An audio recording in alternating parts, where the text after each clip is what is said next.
PPP పద్ధతిలో medical college నిర్మాణం చేస్తున్నామంటూ కూడా రాష్ట్ర ప్రభుత్వం ప్రకటించడంపై కూడా ప్రజా సంఘాలు అన్నీ కూడా తీవ్రంగా వ్యతిరేకిస్తున్నాయి. ఈ పద్ధతిలో వెళ్ళడం వల్ల వైద్యం పేదలకు అందరినీ ద్రాక్షగానే మారుతుందనేది కూడా ప్రజా సంఘాలతో పాటు వామపక్ష పార్టీలు కూడా తీవ్రంగా వ్యతిరేకిస్తున్నాయి. ప్రభుత్వానికి అంటే ప్రభుత్వ కాలేజీలను ప్రైవేటు పద్ధతిలో నిర్మించడం అనేది ఎంతవరకు కరెక్ట్ అంటూ కూడా వారంతా కూడా వ్యతిరేకిస్తున్న పరిస్థితి. ఇక్కడ మనతో పాటు వామపక్ష నాయకులు ఉన్నారు. సార్, పీపీపీ పద్ధతిలో కాలేజీ నిర్మాణం అనేది ఆర్థిక పరిస్థితి బాగోలేక చేపడుతున్నాం తప్ప 70% పైగా కూడా సీట్లన్నీ కూడా అక్కడ ర్యాంకును బట్టి ఇస్తాం, పేదలకు వస్తాయని చెప్పేసి అంటున్నారు ప్రభుత్వం. ఇది ఈ ప్రభుత్వం పీపీపీలోకి మారుస్తూ చేస్తున్నటువంటి వాదన ఏమాత్రం వాస్తవం లేదు. 70% సీట్లు పేదలకు ఇస్తామనేది అబద్ధం. 50% ఇంతకుముందు 107 జీవో గత ప్రభుత్వం ఇచ్చింది. 50% మేనేజ్మెంట్ కోటా కింద సెల్ఫ్ ఫైనాన్స్ కోసం అమ్మేస్తారు. మిగతా 50%లో మనకు గతంలో 35% మన స్టేట్కి, 15% తెలంగాణకి. ఉమ్మడి రాష్ట్రంలో విభజన తర్వాత 2 రాష్ట్రాలు 10 ఏళ్ల పాటు 15% ఇచ్చుకుంటున్నాం. అది టైం అయిపోయింది కాబట్టి అవి కూడా మనకు వచ్చేసినాయి. ఆ 15% మనకు వస్తాయి. మనకు హైదరాబాద్లో వచ్చే 15% కూడా కోతపడిపోద్ది అక్కడ ఉస్మానియాలో కానీ గాంధీలో కానీ. అందువల్ల 50% అయింది. అది తప్ప వీళ్ళు ఒక్క సీటు కూడా అదనంగా ఇవ్వలేదు. ఇంతకుముందు ప్రభుత్వం 50% సీట్లు అమ్ముకోవడానికి జీవో తెచ్చింది. ఇప్పుడు మొత్తం కాలేజీలు అమ్మేయడానికి వీళ్ళు జీవో తెచ్చారు. ఇప్పుడు ఇక్కడ ఉన్నటువంటి కాలేజీలు అమలాపురం కావచ్చు, మన అనకాపల్లి దగ్గర ఉన్నటువంటి కాలేజీ కావచ్చు, ఇటువంటి 10 కాలేజీలు ఈరోజు ప్రభుత్వం భూములు తీసుకుంది, కన్స్ట్రక్షన్ జరుగుతున్నది. కొన్ని చోట్ల అయితే ఫ్యాకల్టీ కూడా వేశారు. స్టూడెంట్ అడ్మిషన్లు కూడా జరగాలి. ఇప్పుడు పులివెందుల చోట జరగాలి. నిన్న నేను ఇక్కడికి పాలేరు, మన పల్నాడు జిల్లా అక్కడికి వెళ్ళి వచ్చాను. అక్కడ దాదాపు అయిపోయింది. సంవత్సరం నుంచి ఖాళీ సీట్లు కూడా ఇవ్వలేదు. కాబట్టి ఇప్పుడు పీపీపీ అంటే పెట్టుబడి లేకుండా ప్రైవేట్ వాళ్ళకి పెత్తనం ఇవ్వటం, అది అర్థం. పెట్టుబడి లేకుండా ప్రైవేట్ వాళ్ళకి పెత్తనం ఇవ్వటం. అంతకుముందు ప్రైవేటీకరణ అంటే పెట్టుబడి పెట్టాలి, అవి కొనడానికి పెట్టుబడి పెట్టాలి. పీపీపీలో పెట్టుబడి కూడా అవసరం లేదు, లీజు కడితే చాలు. పెట్టుబడి లేకుండా ప్రైవేట్ వాళ్ళకి పెత్తనం ఇవ్వటమే. ఇప్పుడు ప్రైవేట్ పెత్తనం ఎలా ఉంటుందో చూసాం కదా. ఇప్పుడు ఇక్కడ గాయత్రి మెడికల్ కాలేజీ ఫేక్ పేషెంట్లు, ఫ్రాడ్ ప్రొఫెసర్లు వీళ్ళని పెట్టేసి పర్మిషన్లు తెచ్చుకొని సీట్లు అమ్ముకుంటే ఈడీ ఎన్ఫోర్స్మెంట్ డైరెక్టర్ వచ్చి దాడి చేసి కేసు పెట్టింది. నిన్న కూడా వచ్చి మొత్తం సోదాలు చేశారు.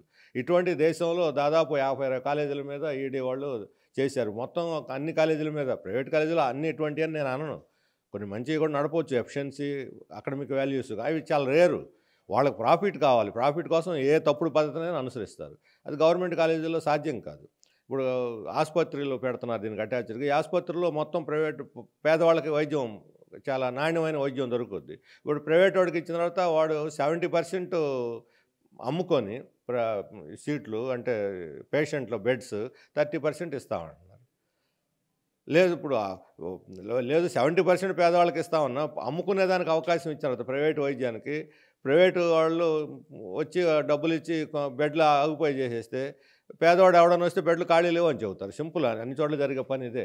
ప్రైవేట్ వాళ్ళు ఎవరు ఉచిత బెడ్లు ఎవరు, ఇప్పుడు ఆరోగ్యశ్రీ చూస్తున్నాం, గవర్నమెంట్ డబ్బులు ఇవ్వలేదు, మేము మీకు చేర్చుకోమని చెప్పి పంపించేస్తున్నారు.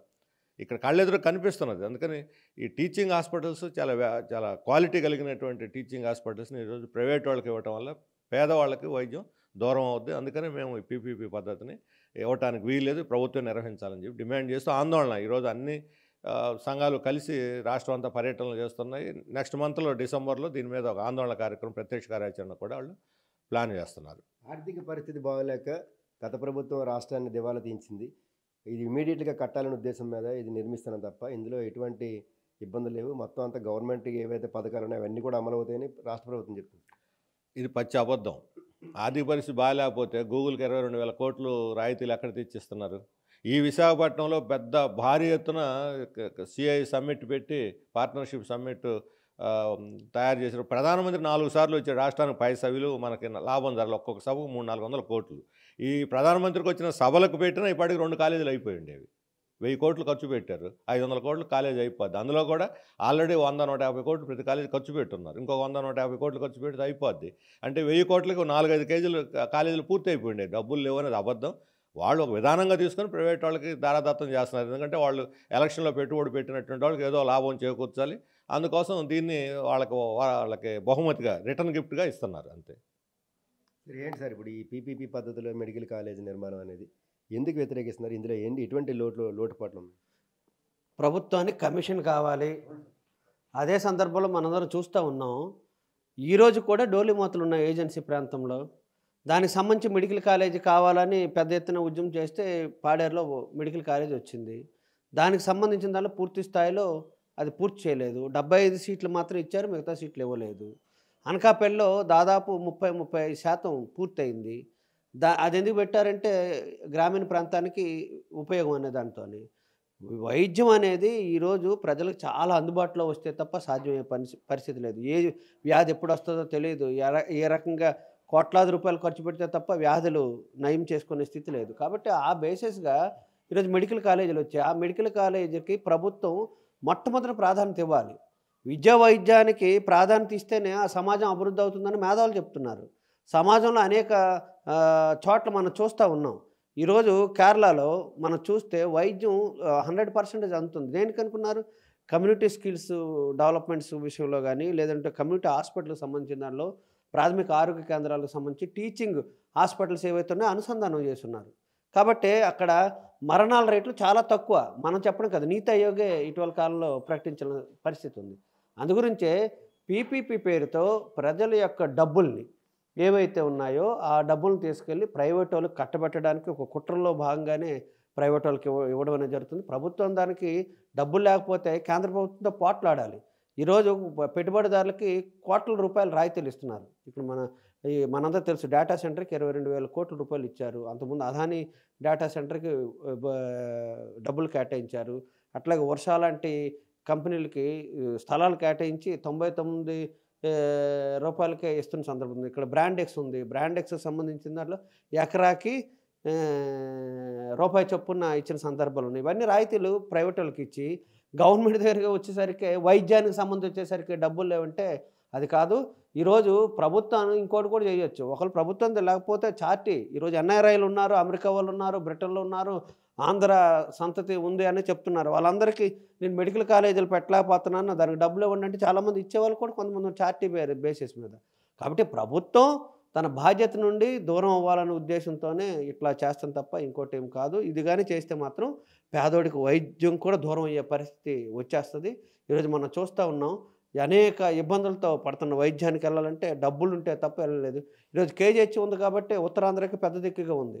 కేజీహెచ్ లేకపోతే పరిస్థితి ఏంటనేది కూడా మనం అర్థం చేసుకోవాలి. కాబట్టి ఈరోజు రాష్ట్ర ప్రభుత్వం కుట్రపూరితంగా పీపీపీ పేరుతో ప్రైవేటు వాళ్ళకి ప్రభుత్వం యొక్క డబ్బులు, ప్రజల డబ్బులు ఇచ్చి యాజమాన్యం చేయాలనే ఉద్దేశంతోనే చూస్తుంది. ఇది సరైనది కాదు. ఇందులో 2 కుట్రలు ఉన్నాయి. ఏమేమి కుట్రలు అంటే, ఒకటి ప్రభుత్వం యొక్క ఆస్తులు ఇవ్వడం, దాంతోపాటు గత ప్రభుత్వం కూడా ఒక జీవో తీసుకొచ్చింది 50% సీట్లు ప్రైవేట్ వాళ్ళకి ఇవ్వాలని. వాస్తవంగా నీటికి సంబంధించిన దాంట్లో దేశవ్యాప్తంగా టెస్టులు జరిపిన తర్వాత మన రాష్ట్రంలో ఉండేదని 15% సీట్లు వాళ్ళకి పోతాయి. మిగతా దేశం మొత్తం మీద మనకు 15% సీట్లు వస్తాయి. ఆ రకంగా ఆంధ్ర రాష్ట్రానికి ఉపయోగం లేదనేది ఒకసారి మనం పరిశీలించాలి, దాన్ని కూడా ఉపయోగపెట్టుకోవాలి. రెండో అంశం ఏంటి, ఇప్పుడు దాదాపు 50 సీట్లు మాత్రమే, దానిలో 50% సీట్లు మాత్రమే ఉంటాయంటే పేదలకు ఎవరికి దక్కేదానికి అవకాశం ఉంటుంది? ఇవన్నీ ప్రైవేటు విద్యా సంస్థలు ఏవైతే ఉన్నాయో, చైతన్య, నారాయణ, అనేక విద్యా సంస్థలకి నీటికి వాళ్ళు కోచింగ్లు ఇస్తున్నారు. కాబట్టి వాళ్ళు మెడికల్ కాలేజీలు పెట్టేదానికి అవకాశం లేని స్థితి ఉంది. ప్రభుత్వమే ఈ మెడికల్ కాలేజీలకు అలా ఒప్పజెప్పడానికి కుట్రలు పన్నుతున్నారనేది ప్రజలందరూ అనుకుంటూ ఉన్నారు. కాబట్టి ఇది సరైనది కాదనేది సిపిఎం పార్టీకి భావిస్తూ ఉంది. ఏంటి సార్ ఇప్పుడు పీపీపీ మోడల్ అనేది ప్రజలకు ఇమీడియట్గా మెడికల్ కాలేజీలు అందుబాటులో తీసుకురావాలి, ఇందులో ఎటువంటి ఇబ్బందులు రావు, అనవసరంగా వామపక్షాలు కొన్ని ప్రజా సంఘాలు రాద్దాంతం చేస్తారు. ఈ రాష్ట్రంలో టీడీపీ, జనసేన, బీజేపీ కూటమికి ఎందుకు ప్రజాధికారం ఇచ్చారండి? గత వైసీపీ ప్రభుత్వం వైద్యాన్ని పేదలకు దూరం చేస్తూ ఉంది, వైద్య సీట్లు అమ్ముకుంటూ ఉంది. కాబట్టి ఇది ప్రజానీకానికి నష్టం, పేదలకు నష్టం, మాకు అధికారం ఇవ్వండి, మొత్తం పరిస్థితే మారుస్తాం, మేము పేదలకు వైద్యాన్ని అందుబాటులో తీసుకొస్తాం, పేద విద్యార్థులకి విద్యను అందుబాటులో తీసుకొస్తామని చెప్పని ఎన్నికల్లో హామీ ఇచ్చి గెలిచినటువంటి చంద్రబాబు నాయుడు, పవన్ కళ్యాణ్, బీజేపీ కూడా ప్రభుత్వం మీరు అధికారులకు చేస్తుంది ఏంటండి? ప్రజల పరిస్థితి ఏ విధంగా ఏంటంటే పెనం మీద నుంచి పొయ్యిలో పడినట్టు పరిస్థితి. గత ప్రభుత్వం 50% సీట్లు అమ్మేసుకుంటుందని చెప్పి, వ్యాపారం చేసుకుంటుందని చెప్పి ప్రచారం చేస్తుంది మీరు వచ్చేసి పూర్తి కాలేజీ మొత్తాన్నే ఈరోజు పీపీ పద్ధతిలోనూ ప్రైవేట్ కట్టబెట్టే కార్యక్రమం చేస్తారు. తద్వారా పేద విద్యార్థులకి వైద్య విద్యని మరింత దూరం చేసే పని తప్ప ఇంకోటి కాదని చెప్పి స్పష్టంగా చెప్పదలుచుకున్నాం. రెండవది, మీరు వైద్యానికి ప్రాధాన్యత ఇస్తామని చెప్పన్నారు. ఏం ప్రాధాన్యత ఇస్తున్నారండి? కేహెచ్కి ఇప్పటికి కూడా నిధులు సక్రమంగా మీరు ఇవ్వడం లేదు. స్పెషలిస్ట్ డాక్టర్లు నియమించే విషయంలో కానీ, సిబ్బందిని పెంచే విషయంలో కానీ, అందులో పనిచేసేటువంటి కాంట్రాక్ట్ అవుట్సోర్సింగ్ కార్మికులు రెగ్యులేట్ చేసే విషయంలో కానీ మీరేం చేస్తున్నారు? గత ప్రభుత్వానికి మీకు తేడా ఏముందండి? ఏం తేడా లేదు. హిమ్స్ హాస్పిటల్ ఉంది, అనేక సదుపాయాలు, పెద్ద పెద్ద భూములు ఉన్నాయి, అందులో సంబంధించి పెద్ద పెద్ద భవనాలు ఉన్నాయి. అవసరమైనటువంటి సిబ్బందిని పెంచట్లేదు అక్కడ కూడాను, అసలు డాక్టర్స్ పెంచట్లేదు, పూర్తిస్థాయి వైద్యం అందట్లేదు. ఈ విధంగా విశాఖపట్నం జిల్లా నగరాన్ని చూసుకున్నా కానీ అనేక ప్రభుత్వ ఆసుపత్రుల్లో కావాల్సినటువంటి మందులు కానీ, ల్యాబ్ సదుపాయాలు కానీ, అధునాతన టెక్నాలజీ కానీ, అవసరమైన డాక్టర్స్ కానీ, స్పెషలిస్ట్ వైద్యులు కానీ ఈరోజు మీరు అందుబాటులో తీసుకురావట్లేదు. దీనివల్ల ప్రజల పరిస్థితి ఏంటి? గత్యంతరం లేక తప్పనిసరి పరిస్థితిలో ఆరోగ్యం ఉంటే కార్పొరేట్ వైద్యం చేసుకుంటారు, ఆరోగ్య వైద్యం లేకపోతే ఈ ప్రైవేట్ హాస్పిటల్లో సక్కన వైద్యం అందక, సదుపాయాలు అందక ప్రాణాలు కోల్పోయే పరిస్థితి అనేది ఉంటా ఉంది. అనేక వ్యాధుల బారిన పడతా ఉన్నారు. ఇప్పటికీ వైద్యం అనేది సామాన్య మధ్య ప్రజానికానికి అందరూ దాక్షగా మిగిలి తప్ప మీ ప్రభుత్వం కూడా ప్రత్యేకంగా అదనంగా ఉరిగేది లేదని చెప్పినది ఈ సంవత్సరాల పాలన పరిస్థితి చూస్తే అర్థమవుతూ ఉంది. కాబట్టి ఎన్నికల ముందు మీరు ఏదైతే హామీ ఇచ్చారో వైద్య విద్యని సామాన్యులకి మధ్య ప్రజానికానికి అందుబాటులో ఉంచుతాం, వైద్యాన్ని సామాన్య మధ్య ప్రజలకు అందుబాటులో ఉంచుతాం అనేది ఏదైతే మీరు హామీ ఇచ్చారో ఆ హామీ ప్రకారంగా మీరు ఈ పీపీపీ మోడల్ని పూర్తిగా రద్దు చేయండి. పూర్తి స్థాయిలో వైద్య కళాశాలని ప్రభుత్వం నిర్మించే విధంగా చర్యలు చేపట్టండి. అలాగే ప్రభుత్వ ఆసుపత్రులు ఏవైతే ఉన్నాయో ప్రభుత్వ అన్నింటిలో కూడా మౌలిక సదుపాయాలు కల్పన, నిధులు కల్పన, పూర్తిస్థాయి సిబ్బంది కల్పించే విధంగా అధునాతన డాక్టర్లు నియమించే చర్యలు చేపట్టమని చెప్పని సిపిఎం పార్టీకి మేము డిమాండ్ చేస్తున్నాం. అలా చేస్తేనే సామాన్య మధ్య ప్రజానీకానికి వైద్యం కానీ, సామాన్య విద్యార్థులకి వైద్య విద్య కానీ అందేదానికి అవకాశం ఉంటుంది. లేకపోతే గత ప్రభుత్వానికి ఈ ప్రభుత్వానికి తేడా లేదని చెప్పినది ఆచరణలో ప్రజలకు నిరూపిస్తారు, తగిన గుణపాఠం చెప్తారని చెప్పని మీద తెలియజేస్తున్నాం. ఈరోజు రాష్ట్రంలో ఉన్నటువంటి ప్రభుత్వం మెడికల్ కాలేజీలన్నింటినీ కూడా పీపీపీలకి ఇవ్వాలని నిర్ణయించింది. ఇది పేద ప్రజలకి వైద్యం అందకుండా చేయడం, అలాగే పేద ప్రజలకి విద్య అందకుండా చేయడం తప్ప మరొకటి కాదు. ఇది పీపీపీ పేరుకి పీపీపీ తప్ప ఇది పూర్తిగా ప్రైవేటు వాళ్ళకి అప్పచెప్పడం తప్ప రెండోది కాదు. దీనికి మన రాష్ట్రంలోనే అనేక అనుభవాలు ఉన్నాయి. వాటిల్లో ఒకటి గంగవరం పోర్టు ఉదాహరణకి అది నిర్మించిన తర్వాత మళ్ళీ ప్రభుత్వానికి ఇవ్వాలని చెప్పనే అగ్రిమెంట్ ఉంది. కానీ ఈరోజు దాన్ని పూర్తిగా ప్రైవేట్ వాళ్ళకి ఇచ్చారు. భవిష్యత్తులో మెడికల్లో ఇలా పీపీలకు ఇవ్వటం అని అంటే మాత్రం చాలా ప్రజలకు తీవ్రమైనటువంటి నష్టం. ఉదాహరణకు చూడండి, ఇప్పుడు ఆరోగ్యశ్రీ పెట్టాం, చాలా కార్పొరేట్ హాస్పిటల్స్ వచ్చినాయి, కార్పొరేట్ హాస్పిటల్లో అందరికీ వైద్యం అందిస్తామని చెప్పి అంటున్నారు. ఈరోజు కేజీహెచ్కి వెళ్ళి చూడండి ఎంత కిటకిటలాడుతుందో, ఎంతమంది పేదలకి వైద్యం అక్కడ దొరుకుతుంది. అలాగే పేద విద్యార్థులకి మెడికల్ కాలేజీ ద్వారా చదువు దొరుకుతుంది. కాబట్టి ప్రజలకి వైద్యం అందుబాటులో ఉండాలంటే ఖచ్చితంగా ఈ పీపీలని రద్దు చేయాలి. ప్రభుత్వ రంగంలోనే ఈ మెడికల్ కాలేజీలని నడపాలని చెప్పనేది మేము కోరుతా ఉన్నాం. సార్ ఏంటి సార్ పీపీపీ పద్ధతులు అంటే వేగంగా నిర్మించాలి, గత ప్రభుత్వం ఆర్థిక పరిస్థితి దివాలా తీసింది. ఈ పీపీపీ పద్ధతులు వేగంగా నిర్మించి ప్రజలకు అందుబాటులో తీసుకురావాలి, ఇందులో ప్రైవేట్ వ్యక్తులు కట్టబెట్టే విషయం లేదంటారు గవర్నమెంట్. ఇది మాట చెప్పడం తప్ప ఇది వేరండి. యాక్చువల్గా వీళ్ళకి కట్టాలనుకుంటే ప్రభుత్వం రాజధాని కట్టాలనుకుంటే కట్టగలరు, ఎందుకు కట్టట్లేదు? డబ్బులు లేవని వంక. కానీ వీళ్ళకి ప్రైవేట్ గూగుల్ వాడికి, మెట్టలోడికి, లేకపోతే పెద్ద పెద్ద పెట్టుబడిదారులకి రాయితీలు ఇవ్వడానికి వీళ్ళకి డబ్బులు వస్తున్నాయి. అక్కడ కానీ డబ్బులు ఏ విధమైనటువంటి కొరత లేదు.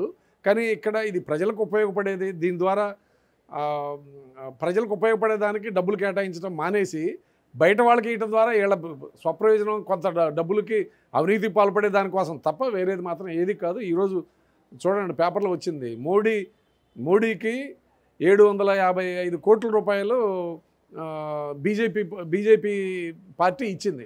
బీజేపీకి టాటా వాళ్ళు ఇచ్చారు. ఎందుకు ఇచ్చారని అంటే వాళ్ళకి కొన్ని బెనిఫిట్లు కల్పించడం వలన ఇచ్చారు. ఇక్కడ కూడా అంతే, బెనిఫిట్లు ప్రైవేట్ వాళ్ళు తీసుకొని వీళ్ళ పార్టీలకి ఫండ్ రూపేణా డబ్బులు తీసుకోవడం కోసమే ఈ పీపీపీలు తప్ప ప్రజలకు మేలు కోసం కాదు. ప్రజలకు మేలు జరిగే దానికోసం అయితే ప్రభుత్వంలో ఉంటేనే ప్రజలకు మేలు జరిగింది తప్ప ప్రైవేటీకరణలో మాత్రం ప్రజలకు మేలు జరగదు. పీపీపీ పద్ధతిలో మెడికల్ కాలేజ్ కడితే ఎటువంటి ఇబ్బందులు వస్తాయి? అసలు ఇప్పుడు నిన్న ఉదాహరణకి పల్నాడు ఏరియాలో అసలు ఆ ఏరియాలో మెడికల్ కాలేజీ లేదు ఇప్పుడు వరకు. మొత్తం కన్స్ట్రక్షన్ అయిపోయింది, ఓపెన్ చేసి ఒక సంవత్సరం ఎడ్యుకేషన్ కూడా పోయింది. నష్టం అంటే కీలకంగా దీంట్లో ఒక వ్యాపారంగా మారిపోతాయి. పీపీలకి మెడికల్ కాలేజ్ ఇవ్వటం వల్ల అవి వ్యాపార కేంద్రాలు అవుతాయి తప్ప ప్రజలకు సేవ చేసే కేంద్రాల నుంచి తప్పుకుంటుంది ప్రభుత్వం. ఇది తీవ్రమైన నష్టం. సాధారణ పేదలకు మాత్రం ఎట్టి పరిస్థితుల్లో వైద్యం అందదు. దీన్ని దృష్టిలో పెట్టుకొని ఇప్పుడు కార్పొరేట్ విమానం ఎక్కే హక్కు అందరికీ ఉంది, కార్పొరేట్ హాస్పిటల్కి వెళ్ళి వైద్యం చేయించుకునే హక్కు ఉంది, కానీ కార్పొరేట్ కాలేజీలో చదివే హక్కు ఉంది. కానీ ఎంతమంది పేదవాళ్ళు ఈ సదుపాయాలను పొందగలుగుతున్నారు? అతి తక్కువ మంది డబ్బులు ఉన్నవాళ్ళు, మధ్యతరగతి వాళ్ళు అప్పులు పాలయ్యి చేస్తున్నారు. ఇప్పుడు పేదవాళ్ళకి అటువంటి అప్పు దొరకదు, అటువంటి వైద్యం దొరకదు, అటువంటి విద్య దొరకదు, అటువంటి ప్రయాణం చేయలేరు, అటువంటి సదుపాయాలు దొరకవు. ఇవన్నీ పైకి చెప్పేది ఒకటి, లోపల జరుగుతుంది వేరే ఉంది. కాబట్టి దీన్ని ఎట్టి పరిస్థితుల్లో మనం అంగీకరించడానికి వీల్లేదనేది మా అభిప్రాయం. పీపీపీ పద్ధతిలో మెడికల్ కాలేజ్ నిర్మాణం అనేది ప్రజలకు ఎటువంటి ఇబ్బంది ఉండదు, మీరు అనవసరంగా ప్రతిపక్ష పార్టీలు రాద్ధాంతం చేస్తుంది, కూటమి ప్రభుత్వం ఉంటుంది. అసలు ఇటువంటి నష్టం ఉందా పీపీపీ పద్ధతులు వెళ్ళడం వల్ల? పీపీపీ పబ్లిక్ ప్రైవేట్ పార్ట్నర్షిప్ అనే పేరుతో ప్రజలను మోసం చేయడం తప్పు. గంగవరం పీపీపీలో వచ్చిన గంగవరం పోర్టు ఇప్పుడు ఏమైనా 1% అయినా పబ్లిక్ అనేది గవర్నమెంట్ అనేది ఉందా? లేదు, జీరో. అందుకని పేరుకు మాత్రం పీపీపీ అని చెప్పడం, పీపీపీ అంటేనే ప్రైవేట్ అని ముందు అర్థం చేసుకోవాలి. ఈరోజు మెడికల్ కాలేజీలు ప్రైవేట్కి ఇవ్వడం అనేది శుద్ధ తప్పు. విద్యా వైద్యం కూడా ప్రైవేట్ చేసిన తర్వాత ఇంకా ప్రభుత్వం దేనికని అడుగుతున్నాం. అలాగే విద్యుత్తుని ఎలాగా డిస్కమ్స్ అన్నీ ప్రైవేట్ చేయాలని చాలా ప్రయత్నం చేస్తున్నారు. అన్నీ ప్రైవేట్ చేస్తే ఇది ప్రైవేట్ పిచ్చి తప్ప ఇంకోటి కాదు. కార్పొరేట్లకి, పెట్టుబడిదారులకి లాభాలు సమకూర్చడానికి చేసే పని. అందులో మెడికల్ కాలేజీలు ఏమిటి, సగం మెడికల్ కాలేజీలు ఇప్పుడే కట్టున్నాయి, పెట్టుబడి పెట్టుంది. అందుకని అది ప్రైవేట్ వాళ్ళకి ఇస్తే తేలిక, వాళ్ళకి భారం కూడా ఉండకుండా చేయడం అనేది ఇందులో ఉన్నటువంటి పరమార్థం. ఆ విధంగా ప్రైవేటు వాళ్ళకి కమిషన్ల కోసం కక్కుర్తిపడి ఈరోజు ప్రభుత్వం మొత్తం రాష్ట్ర సంపదని ప్రైవేట్ వాళ్ళకి కట్టబెట్టేటువంటి పద్ధతి. దీనివల్ల ప్రజల మీద తర్వాత వైద్యం అనేటువంటిది విపరీతమైన ఖరీదవుతుంది. వైద్యం అందక ప్రజలు చనిపోతారు.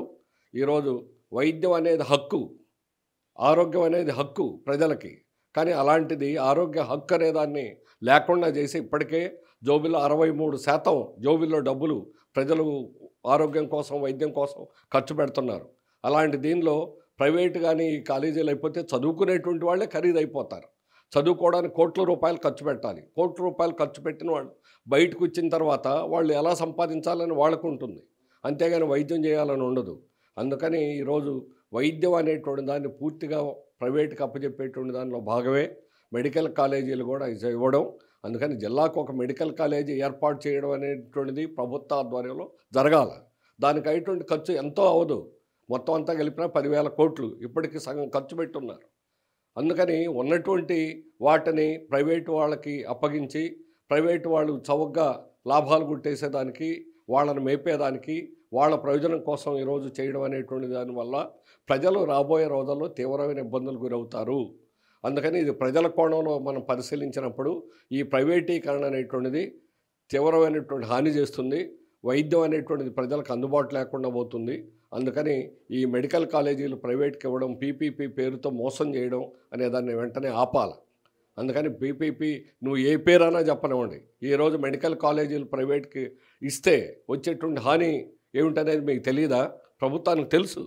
తెలిసినా కూడా ఈరోజు తమ స్వార్థం కోసం, స్వప్రయోజనం కోసం ఈ రకంగా ప్రజల యొక్క హక్కులను తాకట్టు పెట్టేదానికి ప్రభుత్వం సిద్ధమవుతుంది.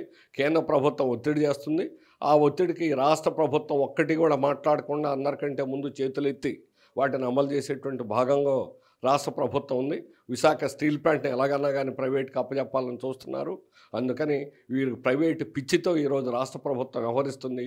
దీన్ని ప్రజలు అర్థం చేసుకొని దీని మీద తిరగబడాలి, దీన్ని వ్యతిరేకించాలి, దీనికి వ్యతిరేకంగా పోరాడాలని ప్రజానీకాన్ని కోరుతున్నాం. సరే, ఎక్కువ కాలం ఏమో కొంతకాలం వరకే అది నిర్మాణం వరకు వాళ్ళకి ఇస్తున్నాం, కొంతకాలం తర్వాత అది ఇప్పటికే వాళ్ళ ప్రైవేట్ వ్యక్తులకి 40% ఉన్నా సరే అదంతా ప్రభుత్వ ఆధీనంలో జరుగుతుంది అనేది ప్రభుత్వం చెప్తున్నమాట. కట్టి పెట్టడానికి వాళ్ళ ఆధీనం, అంతేగాని తర్వాత వాళ్ళకి హ్యాండ్ ఓవర్ అవుతాయి. అందుకని పీపీపీ పద్ధతిలో వాళ్ళు కట్టి వాళ్ళకి ఇవ్వడం కాదు, ప్రభుత్వం కట్టి వాళ్ళకి ఇస్తారు. అందుకని ఆ విధంగా చేయడం అనేటువంటి ప్రైవేట్ అల్టిమేట్గా ప్రైవేట్కే ఇవి హ్యాండ్ ఓవర్ అవుతాయి. ప్రైవేట్ వైద్య కళాశాలలు అవుతాయి తప్ప ప్రభుత్వ వైద్య కళాశాలలు కావు. అందుకని ఇది చాలా తప్పిది, శుద్ధ తప్పిది.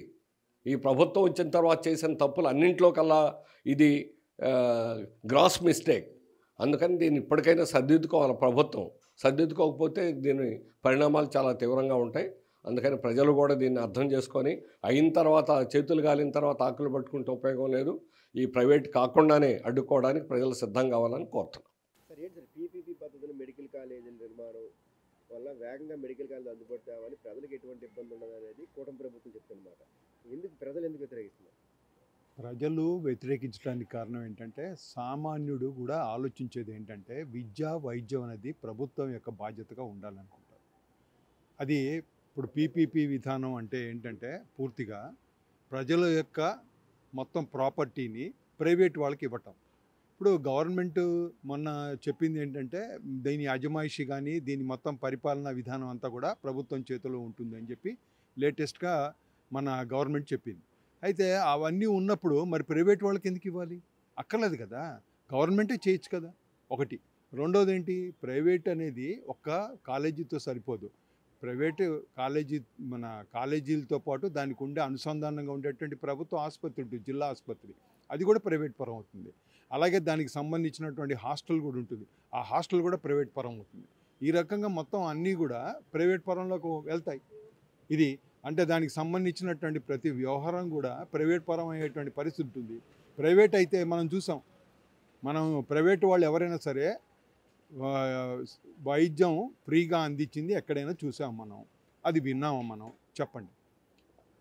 అది జరగదు అది. ఎందుకంటే మనం చూసాం, కోవిడ్లో చూసాం, అన్ని చోట్ల చూసాం మనం. ఎక్కడైనా సరే ప్రైవేట్ వాళ్ళు ఊరికే సేవా దృక్పథంతో చేయటం అనేది జరగదు. వాళ్ళు ఎందుకంటే వాళ్ళకు ఉండేటువంటి ఖర్చులు, వాళ్ళకు ఉండేటువంటి లాభాలు వీటన్నిటిని దృష్టిలో పెట్టుకొని చేస్తూ ఉంటారు. అది పరిస్థితి. అది చెప్పండి. ఏంటి సార్ ఇప్పుడు ఎటువంటి ఇబ్బందులు వస్తాయి అంటే వైద్యం అంటే 50% పైగా పేదలకి నీటి ప్రకారం సీట్లు వస్తాయి తప్ప ఇబ్బంది ఉండదు అంటున్నారు గవర్నమెంట్. ఇబ్బంది ఉండటం అసలు 100% ఉండదని 70% తగ్గించడం 30% తగ్గించడం కాదు కదా ఇంపార్టెంట్. 100% ప్రజలకు ఉండేటువంటి సౌకర్యాలు ఉచితమైనటువంటి వైద్యం అనేది దాన్ని మీరు 70 ఉంటుంది 30 ఉంటుంది అనేది కాదు కదా పాయింట్. అక్కడ అసలు 100% ఉండాలి ప్రజలకి, ఆ ఏర్పాటు చేయాలి. అసలు ఇంకో చాలా ఇంపార్టెంట్ అయినటువంటి ఇష్యూ ఏంటంటే మీరు ఇప్పుడు ప్రజలకి ఆరోగ్యం అనేది హక్కు కింద ఉంది. ఇప్పుడు ప్రైవేట్ వాళ్ళకి కనుక ఇవి అయితే అసలు ప్రజలకు ఆరోగ్యం హక్కు ఎక్కడ ఉంటుంది? అసలు ప్రభుత్వం యొక్క బాధ్యత ప్రజల ఆరోగ్యాన్ని కాపాడటం. ప్రతి వాళ్ళు చెప్పారు మేము అంత పెద్ద గొప్ప వైద్యాన్ని అందిస్తామని చెప్పని. ఈ రోజున వైద్య కళాశాలల ప్రైవేటీకరణ వల్ల అనేక రకాలైన సమస్యలు వస్తాయి. విద్యార్థులు, చదువుకునే వాళ్ళు, వీళ్ళందరికీ సంబంధించి వాళ్ళ రిజర్వేషన్స్ పోతాయి. వీటన్నిటిని ఎవరు అడ్రస్ చేస్తారు? అది దీనికి తోడు ఇంకొక జీవో ఉంది, దాంట్లో ₹1,00,00,000 60 లక్షలు 12 లక్షలు ఒకటి 20 లక్షలు ఒకటి సంవత్సరానికి కలెక్ట్ చేసేటువంటి విధానం కూడా ఆల్రెడీ 107, 108 జీవోలు కూడా ఉన్నాయి. వాటిని రద్దు చేస్తానని ఈ ప్రభుత్వం చెప్పింది. ఈరోజు కళాశాలలో సీట్లు కోట్ల రూపాయలు అమ్ముకునేటువంటి వ్యాపారం అయితే ఆ వ్యాపారం కాలేజీల్లో చేరినటువంటి డాక్టర్లు సేవా దృక్పథం ఏముంటుంది బయటకు వచ్చిన తర్వాత? అది ఇంపార్టెంట్ అనేది పాయింట్. అందుకని ప్రభుత్వం ఈ విధానాన్ని విరమించుకోవాలి అని మేము కోరుతున్నాం. ప్రభుత్వం అయితే ఏం లేదు, అంత ప్రభుత్వాధీనం నడుస్తుంది. కానీ ప్రజలు ఎందుకు వ్యతిరేకిస్తున్నారు? సార్, నా పేరు కుమార్ మంగళం అండి. ఇవాళ రాష్ట్ర ప్రభుత్వం ఏవైతే గతంలో మనకి 17 మెడికల్ కాలేజీలని ప్రభుత్వం నిర్మిస్తాము, దానికి అనుసంధానం చేస్తూ ఆసుపత్రులు కూడా వస్తాయి, ప్రజా ఉపయోగం గురించి మేము చేస్తున్నాం అని చెప్పి స్టార్ట్ చేసిందో వాటిల్లో కొన్ని ఆల్రెడీ ఎగ్జిక్యూషన్లోకి వచ్చాయి, ఇంకొన్ని కొంచెం తొందరలోనే వచ్చేటువంటి పరిస్థితి. ఈ పరిస్థితుల్లో ఈ రోజున ఉన్నటువంటి రాష్ట్రంలో ఉన్నటువంటి ప్రభుత్వం మొత్తం అన్నింటినీ పీపీపీ అంటే పబ్లిక్ ప్రైవేట్ పార్ట్నర్షిప్ పేరులో మారుస్తున్నది. ఇది వాస్తవంగా ప్రజలకి, వైద్యానికి, ప్రజలకి, విద్యకి దూరం చేయడం తప్పించి ఇంకొకటి కాదు. ఎందుకంటే ఇవాళ యాక్చువల్గా జ్యోతిబా పూలే వర్ధంతి. ఆయన ఆశయం ఏదైతే ఉందో, ఆయన ఏదైతే ఎడ్యుకేషన్ ప్రతి ఒక్కరికి బాగుండాలి, ఉన్నత స్థాయిలోకి ఎదగాలి అని చెప్పి ఆశయంతో ఆయన కానీ లేకపోతే సావిత్రిబాయి పూలే కానీ వాళ్ళు తీసుకున్నటువంటి నిర్ణయం ఏదైతే ఉందో, ఆ రకంగా వాళ్ళు ఏ రకంగా అయితే సాక్రిఫైస్ చేసి వాళ్ళ జీవితాన్ని అంకితం చేశారో, ఇవాళ అసలు దానికి తిలోదకాలు ఇచ్చేటువంటి పద్ధతుల్లో సామాన్యుడికి చదువు అందేటువంటి పరిస్థితి లేకుండా, సామాన్యుడికి మెడికల్ కాలేజీలో చేరాలి అంటే కోట్ల రూపాయలు ఖర్చులు పెట్టుకొని చేయవలసిన పరిస్థితిని ఈ రోజుని ప్రభుత్వం తీసుకొచ్చింది. ఇది చాలా దుర్మార్గమైనటువంటి చర్య. ఈ రకంగా చేయడమే కాదు, ఆసుపత్రులు ఏవైతే ఉన్నాయో, ఇప్పుడు మనం ఒక చిన్న ఎగ్జాంపుల్, ఈఎస్ఐ హాస్పిటల్ ఉంది. ఈఎస్ఐ హాస్పిటల్ మనకి వైజాగ్లో కడుతున్నారు. కానీ దీనికి అనుసంధానంగా ఉన్నటువంటి మెడికల్ కాలేజీని విజయవాడకి పట్టుకెళ్ళిపోతారట. అది మళ్ళీ ప్రైవేట్ వాడికి ఇస్తాడో ఏం చేస్తాడో తెలియదు. ప్రస్తుతానికి ఇక్కడ మాత్రం మెడికల్ కాలేజీ ఉండదని చెప్తున్నారు. అంటే ఎక్కడైతే మెడికల్ కాలేజ్ ఉందో దానికి అనుసంధానంగానే కంపల్సరీగా హాస్పిటల్ ఉండాలి, కాలేజ్ ఉండాలి. అటువంటి పద్ధతి కూడా తెలియదు ఇస్తున్నారు. ఇవాళ సామాన్యుడు కోరుకునే దానికి భిన్నంగా ఈ రోజున ఈ ప్రభుత్వం వ్యవహరిస్తున్నది. ఇది ఇమీడియట్గా విత్డ్రా చేసుకోవాలి. విత్డ్రా చేసుకొని ఏదైతే ఇప్పటిదాకా ఆల్రెడీ కొన్ని నిర్మించారు, కొన్ని నిర్మాణ దశల్లో ఉన్నాయి, వాటిలన్నింటినీ తక్షణం ప్రభుత్వమే పూర్తి చేసి సామాన్య ప్రజానీకానికి, పేద ప్రజానీకానికి అందుబాటులో ఉండేటట్లు ఆ చర్యలు తీసుకోవాలి. అందులో గతంలో వాటిలో కొంత ఫీజులు అనేటువంటి పెట్టారు గత ప్రభుత్వం. ఆ ఫీజులు కూడా రద్దు చేసి పూర్తిగా పాత పద్ధతుల్లో ఏదైతే ఈ రోజుని ప్రభుత్వ కళాశాలలు ఉన్నాయి, ఇప్పుడు మన ఆంధ్ర మెడికల్ కాలేజ్ కానీ, ఉస్మానియా మెడికల్ కాలేజ్ కానీ, ఎస్విటి మెడికల్ కాలేజ్ కానీ, ఇలాంటివి ఏ కాలేజీలు ఉన్నాయో ఆ కాలేజీల్లో ఏ రకమైనటువంటి పద్ధతుల్లో ఫీజు స్ట్రక్చర్ ఉందో ఆ ఫీజు స్ట్రక్చర్ తోటే ఈరోజు చేయడం ద్వారా సామాన్యుడికి, దళిత వర్గాలకి, నిమ్న జాతులకి, వాళ్ళందరికీ కూడా ఈ రోజుని ఒక రకమైనటువంటి భరోసా ఇచ్చినటువంటి పరిస్థితి ఏర్పడుతుంది. ఆ భరోసాని ఈ రోజున లేకుండా చేస్తున్నది ప్రభుత్వం. ఇమీడియట్గా తక్షణమే ఉపసంహరించుకోవాలనేటువంటిది మా తాలూకా డిమాండ్ అండి. ఎటువంటి ఇబ్బందులు వస్తాయి అంటే ఇప్పుడు కేజీహెచ్లో ఫ్రీగా ఉంది, అత్యంత మంచి వైద్యం ఉంటుంది, అలాంటి పరిస్థితి ఉండకపోవచ్చా? డెఫినెట్గా ఉండదండి. ఇది ఎందుకంటే ఇప్పటికే కార్పొరేట్ సెక్టార్కి వైద్యం అనేది ట్రాన్స్ఫర్ అయిపోయింది. ఇప్పటికే ట్రాన్స్ఫర్ అయిపోయింది వైద్యం అనేది. రానున్న కాలంలో ఇప్పుడు అందుతున్నటువంటి ఈ మాత్రపు వైద్యాన్ని కూడా ప్రజలు నోచుకోలేనటువంటి పరిస్థితి. ఎందుకంటే గవర్నమెంట్ హాస్పిటల్లో వాళ్ళు ఎక్విప్మెంట్ కొన్నారనుకోండి, దాని మెయింటెనెన్స్కి డబ్బులు ఇవ్వరు. దానివల్ల ఏమవుతున్నది, అక్కడ ఎక్విప్మెంట్ ఉంటుంది, పని చేయదు, దానికి కావాల్సిన మెయింటెనెన్స్కి వాడు సపోర్ట్ చేయడు. ఈ రకంగా కావాలని గవర్నమెంట్ ఏం చేస్తుందంటే ప్రభుత్వ ఆసుపత్రులను నిర్వీర్యం చేస్తూ ప్రైవేట్ ఆసుపత్రులను ప్రోత్సహిస్తున్నది. దానికి అనుసంధానంగానే ఈ రోజుని అనేక పథకాలు పెట్టి గవర్నమెంట్ ప్రైవేటు హాస్పిటల్లో జాయిన్ అయినటువంటి వాళ్ళందరికీ కూడా ఏదో పేరు మీద, మొట్టమొదట్లో మీకు గుర్తున్నట్టు ఆరోగ్యశ్రీ వచ్చినప్పుడు ఓన్లీ ప్రైవేట్ ఆసుపత్రికి ఇచ్చారు. తర్వాత కాలంలోనే ఆరోగ్యశ్రీ పథకాన్ని మన దీనికి ప్రభుత్వ ఆసుపత్రికి కూడా ఎక్స్టెండ్ చేయడం జరిగింది. అలాగా ఇప్పుడు ఇవాళ ఉన్నటువంటి పరిస్థితుల్లో ప్రభుత్వ రంగాన్ని, ప్రభుత్వ ఆసుపత్రులని బలోపేతం చేయడం ద్వారానే ప్రజలకి ఉపయోగం ఉంటుంది తప్పించి కేజీహెచ్ ఏదైతే ఉందో దాన్ని ఇంకా డెవలప్ చేయాలి. ఈరోజు కలెక్టర్ గారే దానికి బాధ్యులు. ఆయన ప్రత్యేకమైన శ్రద్ధ వహించి ఏ వార్డుల్లో ఏంటంటే డెఫిషియన్సీ ఉంది, ఎంతమంది డాక్టర్లు అవసరం ఉంది, ఎంతమంది నర్సులు అవసరం ఉంది, ఎంతమంది మెడికల్ స్టాఫ్ అవసరం ఉంది, ఇవన్నీ చూసి దానికి తగినట్లు దాన్ని అభివృద్ధి చేస్తూ మరిన్ని ఈరోజు కొత్త అవసరాలు వస్తున్నాయి వైద్యంలో. ఎందుకంటే మనం తినే తిండిలో కానీ, మనం తాగే నీరులో కానీ కలుషితం అనేది ఎక్కువగా ఉండడం వల్ల మనకి అర్థంగా అన్నటువంటి పరిస్థితుల్లో ఈ రోజున ఆరోగ్య ప్రాబ్లమ్స్, ఆరోగ్య సమస్యలు వస్తున్నాయి. ఆ ఆరోగ్య సమస్యల్ని ఎదుర్కోవాలంటే నిరంతరం దాని మీద పరిశోధన జరగాలి. ఆ పరిశోధనకు అనుగుణంగా దానికి తగినట్లు ఎక్స్పాన్షను ప్రభుత్వ ఆసుపత్రులు జరగాలి. అసలు ప్రభుత్వ ఆసుపత్రులే లేకుండా పీపీపీ మోడల్లో పెడితే ఇంకా మనకి ప్రభుత్వ ఆసుపత్రి, దానికి పరిశోధన, దానికి ఇంకా ఏ రకంగా మనం దాన్ని ఎక్స్పెక్ట్ చేయొచ్చు? ఈ రోజున అటువంటి పరిస్థితి మనకి ఎక్కడ కనిపించట్లేదు. ఉన్న దాంట్లో సర్దుకొని వెళ్ళిపోయే నేచర్ ప్రజల్లో ఉంది. ప్రజలందరూ కూడా ఈ విషయాల మీద ముందుకు కదలి ప్రభుత్వాన్ని నిలవరించవలసిన అవసరం చాలా ఉంది. ఎందుకంటే లేకపోతే ప్రభుత్వం ఒంటిది నాకు ఎవరు తిరుగులేరు, నేనేం చేసినా ప్రజలు అనుమతిస్తున్నారు నాకు అనేటువంటి భావనలో ప్రభుత్వం ఉంది. కానీ వాస్తవంగా అటువంటి పరిస్థితి ఈ రోజున లేదు. ప్రజలందరూ కూడా దీన్ని వ్యతిరేకిస్తున్నారు అనేటువంటిది దాన్ని గమనంలో ఉంచుకోవాలి అనేటువంటిది నా అభిప్రాయం. నాయుడు, విశాఖపట్నం. రాష్ట్ర ప్రభుత్వం రాష్ట్రంలో ఉన్న మెడికల్ కాలేజీలన్నింటినీ పీపీపీ పద్ధతుల్లో నిర్మించాలని చెప్పి ఈరోజు ఉత్తర్వులు జారీ చేయడం, దానికి అనుగుణంగా ముందుకెళ్తున్న విషయం అందరికీ తెలిసిందే. గత ప్రభుత్వం 12 మెడికల్ కాలేజీలని ప్రభుత్వం ఆధ్వర్యంలోనే నిర్మించింది. కొన్ని పూర్తి స్థాయిలో నిర్మాణం అయ్యాయి, కొన్ని నిర్మాణంలో భాగంగా ఆగిపోయాయి. ప్రభుత్వం మారిన తర్వాత పూర్తిగా నిర్మాణం అనేది దాన్ని ముట్టుకోకుండా ఆపేశారు. ప్రభుత్వం మారిన తర్వాత ఈ వైద్యం అనేది ప్రభుత్వ ఆధ్వర్యంలోనే ఉంటేనే ప్రజలందరికీ ఈరోజు వైద్యం అనేది అందుతుంది.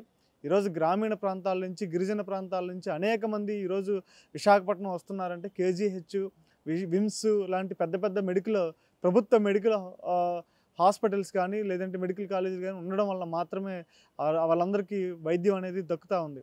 ఈరోజు రాష్ట్ర వ్యాప్తంగా, దేశవ్యాప్తంగా కూడా వైద్యం అనేది ఒక కార్పొరేట్ మల్టీనేషనల్ స్థాయికి ఈరోజు ఎదిగిపోతున్న తరుణంలో ఈరోజు సామాన్యుడికి వైద్యం అనేది అందడం అనేది చాలా దూరంగా మారుతూ ఉంది. అది భారంగా కూడా మారుతూ ఉంది వైద్యం అనేది.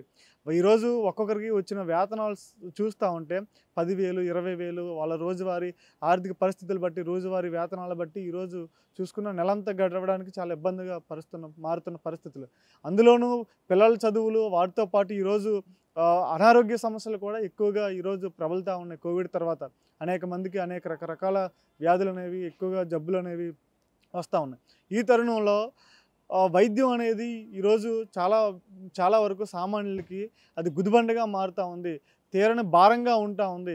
సామాన్య ప్రజానికి ఎవరైనా ఏదైనా రోగం వస్తే వెంటనే చూపించుకునే అందుబాటులో స్థాయిలో ఈరోజు వైద్యం అనేది లేదనేది అందరికీ అర్థమవుతూ ఉంది. మరి ఏ స్థాయిలో అందుబాటులో ఉందంటే గ్రామీణ స్థాయిలో లేదంటే పిహెచ్సి లెవెల్లో అంటున్నారు, కానీ పూర్తి స్థాయిలో అక్కడ వాళ్ళకి జ్వరానికి, తలనొప్పికి లేదంటే కాళ్ళ నొప్పులకి ఆ ట్యాబ్లెట్స్, మాత్రలు ఇవ్వడానికి మాత్రమే ఉపయోగపడుతుంది తప్ప అంత మించి మెడికల్ అభివృద్ధి చెందిన విధంగా వాళ్ళకి కావాల్సిన టెస్టులు కానీ నిర్వహించే విధంగా, వాళ్ళకి కావాల్సిన వైద్యాన్ని అక్కడే అందించే విధంగా ఈరోజు వైద్యం అనేది పిహెచ్సి స్థాయిలో అందుబాటులో లేదు. అలాగే గిరిజన ప్రాంతాల్లో నేటికి డోలు మోతలతో ప్రజలందరూ కూడా గర్భిణీ స్త్రీలను మోసుకుంటూ వచ్చి విశాఖపట్నం అంబులెన్సుల్లో తరలిస్తున్న సందర్భం ఇప్పటికీ ఉంది. అటువంటి ప్రాంతాల్లో ఈరోజు మెడికల్ కాలేజీ ఏర్పాటు చేస్తుంటే దాన్ని పూర్తి స్థాయిలో పీపీపీ పద్ధతికి అందజేయడం వల్ల ఏంటంటే గిరిజన ప్రాంతాలకు ప్రధానంగా వాళ్ళకి వైద్యం అనేది పూర్తి స్థాయిలో అది కూడా ఆ మాత్రం కూడా అందకుండా పోతుంది. ఆ గిరిజన ప్రాంతంలో కూడా వైద్యం అనేది వ్యాపారం చేసే విధంగా ఈరోజు ప్రభుత్వం అనేది చర్యలు తీసుకుంటా ఉంది. మనం దీన్ని ఖచ్చితంగా అర్థమవుతా ఉంది. రెండోది, గత ప్రభుత్వం 107, 188 జీవోలు తీసుకొచ్చి మెడికల్ సీట్లు మాత్రమే, మెడికల్ కాలేజీల్లో నిర్వహించే సీట్లు మాత్రమే కన్వీనర్ కోట, ఎన్ఆర్ఐ కోట, జనరల్ కోట సీట్లు మాత్రమే కన్వీనర్ కోటాలో తీసుకొచ్చి ఎన్ఆర్ఐ కోట ఎంత 30 లక్షలు అని చెప్పి అలా ప్రైవేటు పరం చేసే ప్రయత్నం చేసింది. ఈ ప్రభుత్వం ఏకంగా గుడిలో లింగాన్ని మింగినట్టు ప్రభుత్వ మెడికల్ కాలేజీలను మొత్తాన్ని ప్రైవేటు పరం చేసే ప్రక్రియ ఈరోజు తీసుకొస్తూ ఉంది. అందులో ఉన్న అనేక మెడికల్ కాలేజీల యొక్క అధిపతులందరూ కూడా తెలుగుదేశం పార్టీలో ఉన్నవాళ్ళే. కామిని అని కూటమిలో ఉన్నవాడే, ఇక్కడ భరత్ మెడికల్ కాలేజ్ అధినేత కూటమిలో ఉన్నవాడే, గాయత్రి కూటమిలో ఉన్నవాళ్ళే. వీళ్ళందరూ అనేక పెద్ద పెద్ద మెడికల్ కాలేజీల వాళ్ళందరూ కూడా ఈ కూటమి ప్రభుత్వంలో ఉన్నవాళ్ళే. ఆ కూటమి ప్రభుత్వంలో ఉన్నవాళ్ళు ప్రజల తరపున మాట్లాడతారా, ప్రజల కోసం పనిచేస్తారా, ఈ పీపీపీ పద్ధతుల్లో వాళ్ళ ఖజానా నింపుకోవడానికి, వాళ్ళ మార్కెట్ని పెంచుకోవడం కోసం పనిచేస్తారా అనేది ఈ సందర్భంగా ప్రజలందరూ కూడా అర్థం చేసుకోవాలని చెప్పి నేను తెలియజేస్తూ ఉన్నాను. అదేవిధంగా ఈరోజు కేజీహెచ్ లాంటి మెడికల్ కళాశాలలో అందుబాటులో వచ్చిన తర్వాత ఈరోజు సామాన్య ప్రజలందరికీ కూడా వైద్య విద్య అనేది అందుబాటులోకి వచ్చింది. గిరిజన ప్రాంతం ప్రజలకి, దళితులకి, మహిళలకి, బహుజనులకి అందరికీ ఈరోజు గిరిజన వైద్య విద్య అనేది అందుబాటులోకి వచ్చిందంటే అది ప్రభుత్వ మెడికల్ కాలేజీల వల్ల మాత్రమే సాధ్యం. అప్పట్లో ఎప్పుడు ఏర్పడిన medical college, AMC medical college కానీ, సిద్ధార్థ మెడికల్ కాలేజ్ కానీ, రంగరాయి మెడికల్ కాలేజ్ కానీ, ఈ కాలేజీలన్నింటిలో అనేక మంది విద్యార్థులు విద్యను అభ్యసించి విదేశాల్లో సైతం మన భారతదేశం యొక్క ఖ్యాతిని ఈరోజు చూపిస్తున్న సందర్భంలో ఈరోజు మెడికల్ విద్య మొత్తాన్ని ప్రైవేటు పరం చేస్తే మొత్తం ఓన్లీ ఒక సెక్షన్ పీపుల్కి మాత్రమే ఈరోజు వైద్య విద్య అందే అవకాశాలు ఉన్నాయనేది నేను తెలియజేస్తా ఉన్నాను. ఇప్పటికే చాలా వైద్య విద్య అంతా కూడా ప్రైవేటు పరం అయిపోయింది. ఒక ప్రైవేట్ కాలేజీల్లో మెడికల్ సీట్లో జాయిన్ అవ్వాలంటే 1.5 లక్షలు లేదంటే డొనేషన్లు కట్టి జాయిన్ అవ్వాల్సిన పరిస్థితి ఈరోజు ప్రభుత్వాలు తీసుకొచ్చేసాయి. అందులో కన్వీనర్ కోటా సీట్లన్నీ పూర్తిగా మార్చేసి అందులో ఎన్ఆర్ఐ కోటాలు కూడా పెంచేసిన తర్వాత మరింత దోపిడీ అనేది పెరిగింది. ఈవెన్ విశాఖపట్నంలో ఉన్న మెడికల్ కాలేజీలు అయినా సరే అత్యధిక మంది విదేశస్తులు ఉన్నారు. అలాగే భారతదేశంలో ఉన్న కోటీశ్వరులు, ధనవంతుల పిల్లలందరూ కూడా అందులోనే చదువుతూ ఉన్నారు. ఈ తరుణంలో ఒక సామాన్య విద్యార్థి అందులో వైద్య విద్య చదవాలంటే అప్పులు చేసుకునే పరిస్థితి ఈరోజు ఎక్కువగా ఏర్పడుతూ ఉంది. ఆ వైద్య విద్య చదవలేక ఎక్కువ మంది ఈరోజు నర్సింగ్ చిన్న చిన్న కోర్సుల్లోకి వెళ్ళే పరిస్థితులు ఈరోజు భారతదేశంలో, ఆంధ్ర రాష్ట్రంలో ఏర్పడ్డాయి. ప్రధానంగా ఈ నర్సింగ్ కాలేజీల్లో కూడా ఈరోజు ప్రైవేట్ పరం అనేది చేసే, ప్రైవేట్ కోటాలు పెంచే పద్ధతుల్లో ఎక్కువగా ప్రభుత్వం తీసుకొస్తూ ఉంది. సో నేను చెప్పదలుచుకున్నది ఏంటంటే ప్రభుత్వ మెడికల్ కాలేజీలని ప్రభుత్వమే నిర్మించాలి, ప్రభుత్వమే సీట్లు కేటాయించి ప్రభుత్వమే నడపాలి అని చెప్పి నా అభిప్రాయం. ఎందుకంటే ప్రైవేట్ వాళ్ళకి ఇస్తే ఇప్పటికే ప్రైవేట్ హాస్పిటల్స్, ప్రైవేట్ మెడికల్ కాలేజీలు ఆంధ్ర రాష్ట్రంలో మెన్నుగా ఉన్నాయి. వాళ్ళ వ్యాపారం కూడా మెన్నుగా సాగుతూ ఉంది. లక్షల రూపాయలు, కోట్ల లాభాలు గడిస్తూ ఉన్నారు. కేవలం ప్రజలకు అందుబాటులో ఉండే వైద్య విద్యను కూడా ఈరోజు ప్రైవేట్ పరం చేస్తే రానున్న రోజుల్లో వైద్యం అంతా కూడా మొత్తం సర్వనాశనం అయిపోయే పరిస్థితులు ఎక్కువగా ఉన్నాయని చెప్పి సందర్భంగా నేను తెలియజేయాల్సుకున్నాను. పీపీపీ పద్ధతిలో ప్రభుత్వం మెడికల్ కాలేజీ నిర్మాణం చేపట్టడంపై కూడా ప్రజల నుంచి తీవ్ర వ్యతిరేకత వ్యక్తమవుతుంది. ప్రైవేటు భాగస్వామ్యంలో హాస్పిటల్ నిర్మాణం వల్ల పేదలకు వైద్యం అనేది కూడా చాలా ఇబ్బంది అవుతుంది. ఇప్పటికే కేజీహెచ్ లాంటి ఆసుపత్రులు ఉండడం వల్లే పేదలకు వేల మంది రోగులకు కూడా మంచి కాస్ట్లీ విద్య కూడా అందుతుంది. అదే పీపీపీ పద్ధతిలో ఇప్పుడు మెడికల్ కాలేజ్ నిర్మించడం వల్ల ఇది ప్రైవేటు వ్యక్తులకు వెళ్ళిపోయే అవకాశం ఉంటుంది. పేదలు ఎవరు కూడా అటువంటి హాస్పిటల్కి వైద్యం కోసం వెళ్ళే పరిస్థితి ఉండదని కూడా పేదలంతా కూడా ఆందోళన వ్యక్తం చేసే పరిస్థితి. ఎట్టి పరిస్థితుల్లో కూడా మెడికల్ కాలేజీలు ఏవైతే ప్రభుత్వం నిర్మిస్తుందో వాటిని ప్రభుత్వ ఆధ్వర్యంలో నిర్మించి ప్రభుత్వం వాటిని మెయింటైన్ చేయాలని కూడా వీరంతా కోరుతున్న పరిస్థితి. Video journalist Raghavataramu, Abhinav Bharati, Visakhapatnam.